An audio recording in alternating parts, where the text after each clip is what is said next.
Okay. Welcome to episode 3 of X Manson Annotated. X Manson is an infamous X-Men dark fic written in 2000 by a writer using the pseudonym Dr. Benway. This podcast will present the story, which in turn presents Marvel's Merry Mutants as a wicked cult. With this podcast, I aim to perform a dissection of the story as a work of alternate history fiction and how it relates to real-world concepts. If you have any insider thoughts you'd like to share with me, drop a voicemail at 913-703-4750. With this episode, we'll be getting into the background of everyone's favorite character, Cyclops. Okay, the story starts now. Shot of a man and woman whose faces are porcine beyond the point of parody, living in a room that is a canonical example of kitsch. The purple lampshades in the background have the letters FF embroidered on them in gold thread. Caption: Francis Fagin and Francine Fagin, Omaha, Nebraska. FSF. We didn't have much choice. We had to send him away. FNF. He kept breaking my things. FSF. No control over those beam things from his eyes. FNF. He was a kid. Gawky, kept falling over his feet, losing the glasses. Near took my head off once. FSF. We tried to send him to Boys Town, but they didn't take mutants back then. Shot of a man with short blonde hair in a black turtleneck. The room he's in is spare to the point of being Spartan. He looks very, very certain, though of what is not clear.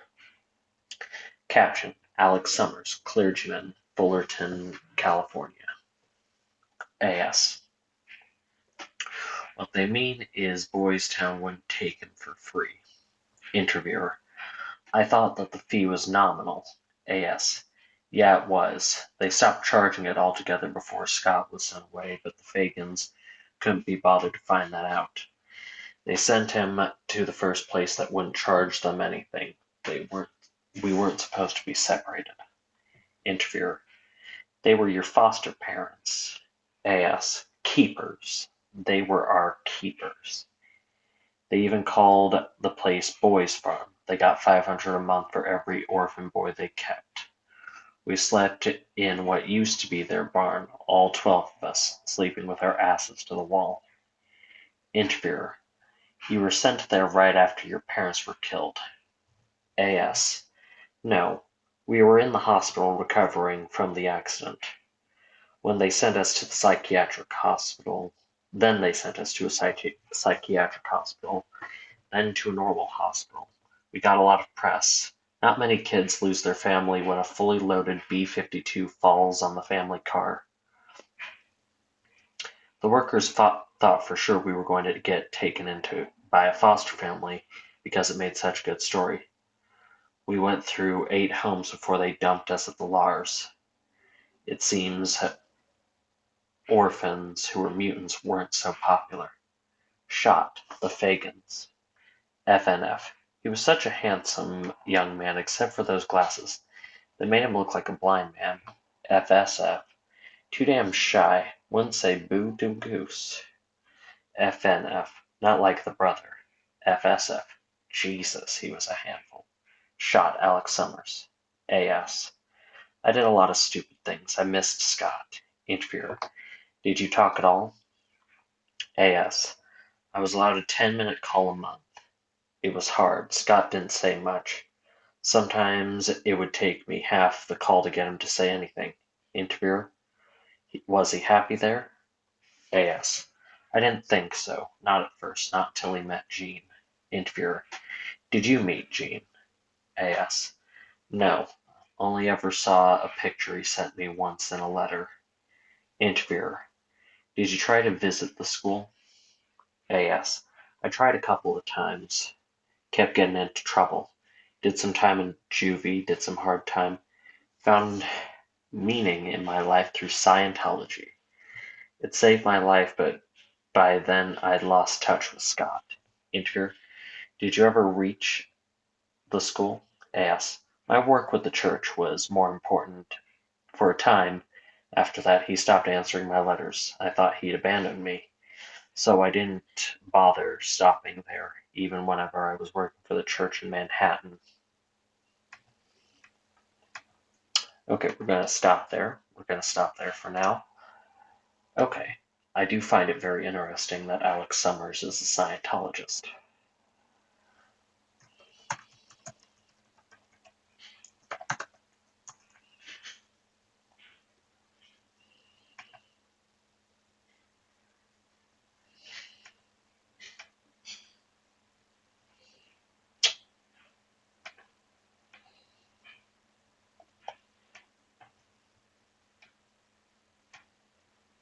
I need to, I'm looking for my notes.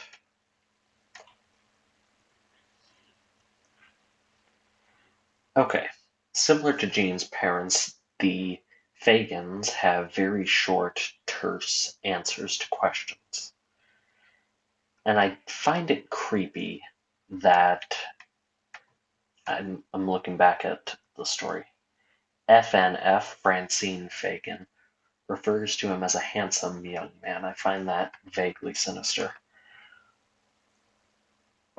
I also find it interesting that in this AU, Alex and Scott were not raised in an orphanage by Mr. Sinister, and their parents did not get abducted by the Shi'ar. However, this isn't to give the story an ounce of realism, because aliens like the Shi'ar and the Kree, which many of you may know from the Captain Marvel movies, do exist in this AU. If anyone can tell me why this might be the case, it's quite curious.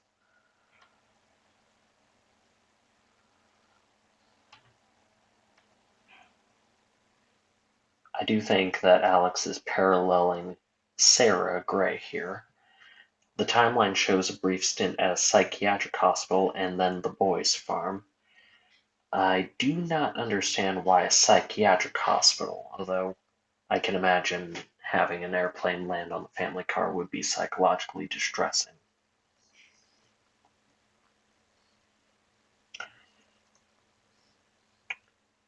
Alex does mention receiving a picture of Jean. That will be important later when we meet Maddie.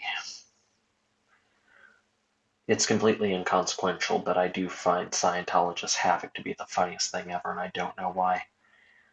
Some have pointed out to me that Fagin is a reference to Oliver Twist since they abuse orphans like Fagin in the story did. I didn't make the connection initially because of the spelling, F-A-G-A-N, as compared to F-A-G-I-N.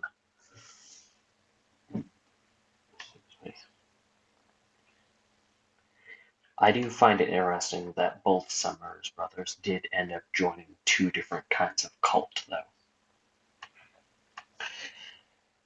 But that wraps. I'm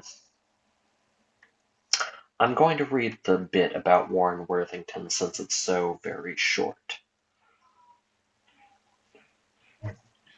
Okay, continuing the story again. Shot of a corporate female shark in business attire. She has an air about her as if every last part of her, from her hair to her toes, was made from various types of plastic. Caption: Miss Candace Southern, Personal Assistant, New York, New York. CS.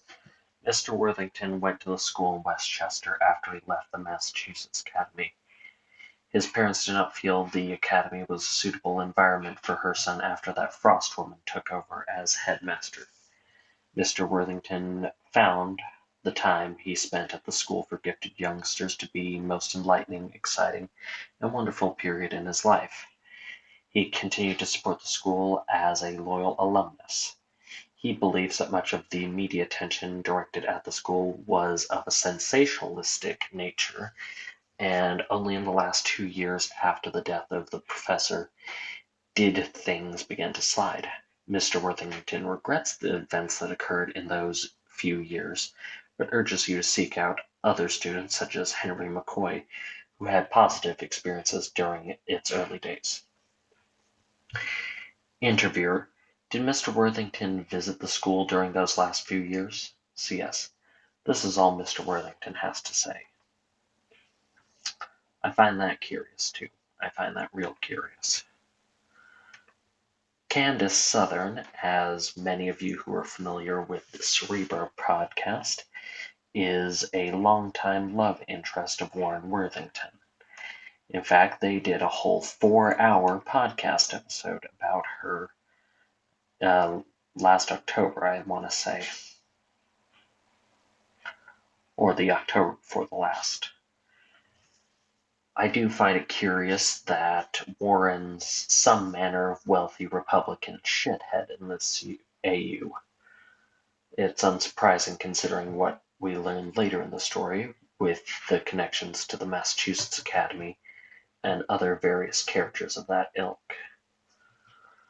Although the story doesn't seem to heavily reference Warren participating in the crimes committed in the story. That's all I've got for now, so if you have anything, feel free to message me via the voicemail. I will play any voicemail that I receive on the air on the podcast unless I'm told not to. So have a nice day.